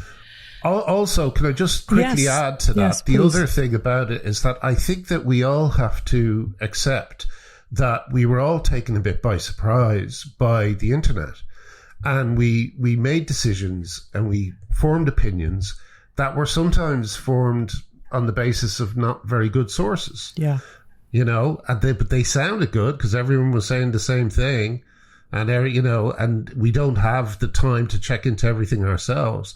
So I think I think if we can come to terms with the fact that we all have things we need to apologize for, and I've apologized to people for my behavior before all this, because I used to think that people on the right were monsters, you know, and I spoke to them appropriately for monsters, you know. Yeah. So I've had to do my own share of apologizing, and I totally agree. It's good for the soul, and it's kind of what we need to do to move on, you know. Well, these psychopaths want to keep us divided, all of them. So we're just not going to let that happen. And I believe it's also whatever's happening right now is more of a class struggle. I'm kind of down with that now. I feel, you know, there's some kind of icky poo powers somewhere who are messaging this stuff out to us to keep us fighting. Not that we shouldn't be outraged about half the stuff that's going on, but the propaganda around it is just, you know, it's Goebbels level of incapacitating, actually. Oh, yeah. I mean, the whole system is set up to keep us very, very ignorant of what's going on. And that's what I find most disturbing is, as I say, another pandemic, global warming, any disaster that comes down the pipe, it's going to happen to a divided populace. Yeah. And I just really worry about that. You know, we need to get everybody pulling in the same direction, but we really need to know what the right direction is. Well, we have siloed information. Yeah. In our lives, right? We watch different news. We curate our own social media. I have a totally different reality than other people in the building where I live, most of whom are rich. And I make the joke on the show that I'm rich adjacent. Yeah. But that, you know, they're rich liberals and they're all in on a lot of this stuff and think I'm, you know, maybe. I call it tiered reality. We're Yes. living in a tiered reality. Yes. And unless there's some, like, my worry is that there's two types of figure that could bring those tiers together. One is some sort of Obama type person who's very personable and a great communicator. And the other is, you know, a terrible dictator, you know, and we just have to pray that it's the former because I think a dictator would do really well at the moment. You know what? And so this is interesting. I think Obama is the devil. So there you go. Well, I only mean in terms of his style and his presentation to the world. I know droning, for instance, went up during Obama's time. But, and he did nothing for black people either. He cruised in on that and then did fuck all. And he's big friends with the Fitzers who are very much behind the whole trans movement, as Jennifer Billick pointed out. She's a great hero of mine. Actually, I was on Twitter giving Tucker shit yesterday, Tucker Carlson, because he booked some guy. Nobody's ever heard of this guy in a plaid jacket. Who is this guy? He has 1,000 followers on Twitter. And you know what? I tried to find, just so the audience knows, so this Tucker made a mistake. He's been so good on trans. He's been absolutely great on trans. And he booked a guy to talk about the follow the money angle, which is the Pritzkers and this woman who ran iHeart, the radio, who's now here, lives in Canada now, who's also a trans billionaire. That was all Jennifer Bielek's work. And Tucker platforms this guy for an hour in a plaid jacket. No one's ever heard of him. Kind of using her research to make the case. And for me, knowing what Jennifer's been through and how long she's been working on this, I was like, really? Is that he should have invited her. Like, the person he invited should have been gracious and said, well, we should have Jennifer on too, instead of kind of pretending that this was. Well, it just seems to be like sometimes you get snapped back to reality by right-wing conservative commentators because they too just don't seem to know that some women exist. You know, like, for instance, you've often hear, where are the feminists? You know, it's like the feminists have been shouting their heads off for 10 years. You just haven't heard them. You haven't been following them. You haven't been platforming them. You know, so it is sometimes. I do feel. I didn't really. I should have teased this out a bit more in the book, but I do feel that, like, there's an indie spirit in terms of. You know, I think it ruined many bands. The fear of selling out. I always felt that. That Kurt Cobain had a bad case of it, you know, led partly to his death. But if there's any group who can be said to have not sold out, it's feminists.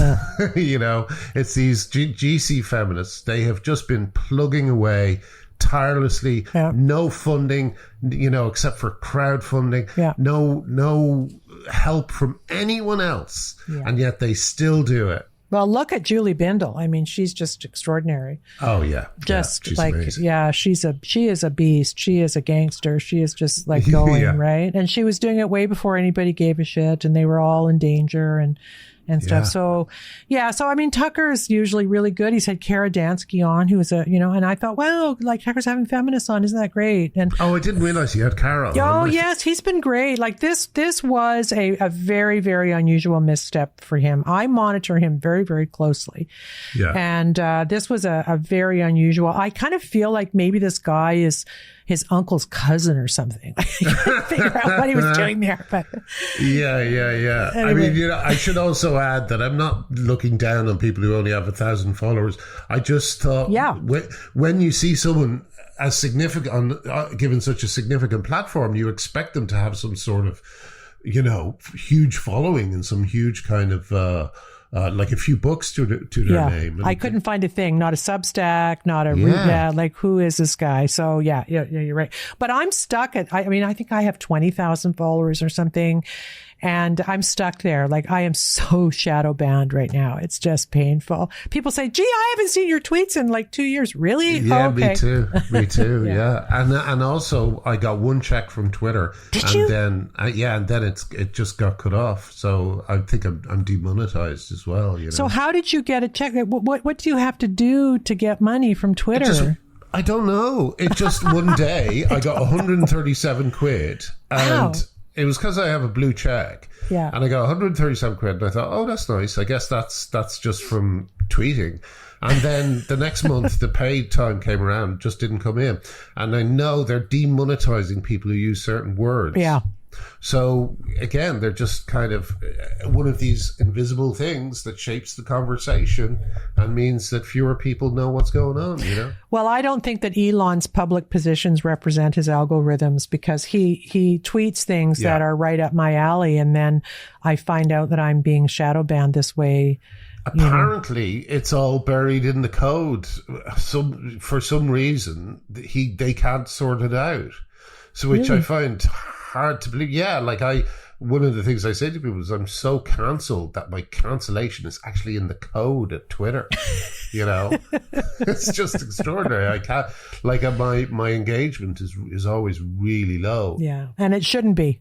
It shouldn't be. I've got 500,000 followers. It's insane. Oh, do you? Oh my goodness. Yeah. That's just, now you should be making money and, having a lot of, it's really nuts, but it's a non-winnable. Maybe I'll call Jay Bhattacharya, because he's the guy who kind of sparked the Twitter files when they sent Matt Taibbi and everybody in there to see what was going on. So maybe I can get an email for Elon and say, look, this is not, Absolutely. I need help. Yeah, we all do. And Kelly J over here is probably the most significant feminist figure at the moment in the UK. And she's in the same position, Yeah. So it's crazy. It's such an important debate. It should be front and center. And Elon is even making it better by doing things like removing the rule against misgendering and stuff like that. Yeah. And yet we're still just kind of in these little silos that we don't want to be in. Well, he's probably got bigger fish to fry anyway. So, he's got to go to the moon or wherever the heck he's going, would right? Hope. Yeah. Like what's that someone said? We're all drinking from cardboard straws because billionaires need to go to the moon for 5 minutes. Yeah, exactly. That is so true. Exactly true. Now go into space for 5 minutes. In space for 5 minutes. No. I just want to say that I'm so happy to meet you. And if you bump into Lawrence Fox, I think he's out now. Tell him there are people over here. I gave money to GoFundMe for him, and just I just feel bad. I think he must have been very traumatized by what happened, and it's going to stay in the back of his mind. It was like the truckers here when they went down on the truckers and froze bank accounts of people who'd given money to the truckers. Everybody was so scared. Yeah, and that is the point of it, right? It's not that they actually want to arrest him; they want to scare people to not be brave. And so, give him my regards. I'd be grateful to you. I will. If I meet him, I will. And if I'm speaking to him, I will. But, well, I just assume you guys are all friends, which of course is ridiculous. But you're all you hang around, you go to the same pub, No. Well, not really. But we do end up. He's just in this way. Sometimes when Lawrence does something so terrible that you kind of have to go, oh God, I can't get swept into all this at the moment, But I do think he is genuinely a good guy at heart. Very. And I hope that he just gets to act again, because it's criminal that he can't. How's the book selling? Well?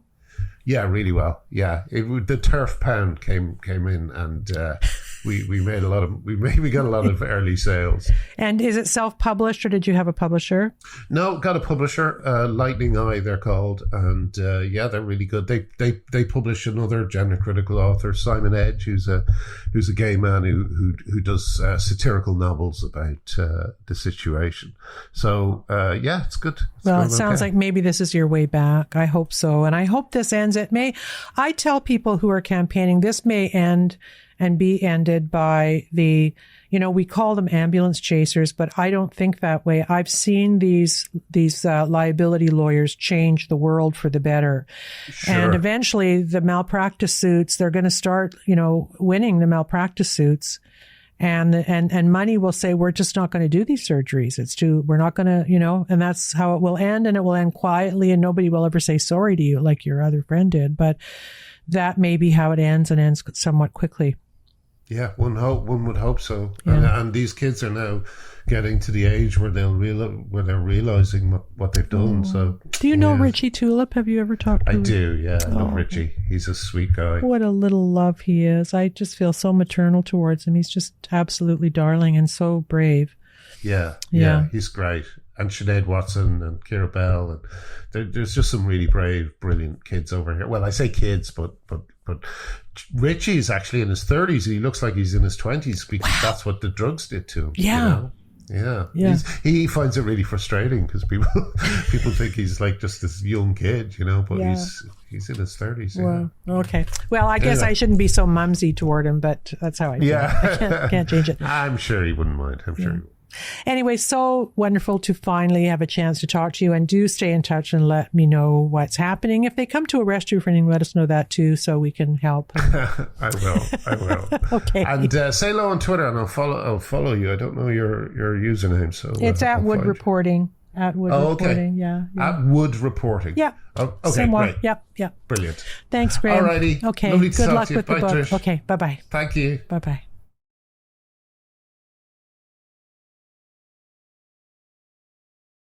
So that was Graham Linehan. His book is called Tough Crowd. And you know what I didn't do? I didn't give you all of his accolades. He is one of the country's most beloved comedy writers. He wrote and co-created the sitcom Father Ted, Black Books, The It Crowd, and has written for shows including Count Arthur Strong, Brass Eye, and The Fast Show. He's won 5 BAFTA awards, including Best Writer for Comedy for The It Crowd in 2014. So he's no slouch. Life ruined by people who are angry that he was appropriately pushing back with some gender critical campaigning. Very sad. Anyway, so I want to just leave you with a reminder that the Free Speech and Medicine Conference is underway October 27th in Bedeck, Nova Scotia. I'm a big believer in this conference. I helped to chair it last year with Dr. Chris Milburn. So there are still a few spots open in the Free Speech and Medicine Conference coming up. It's the second annual event.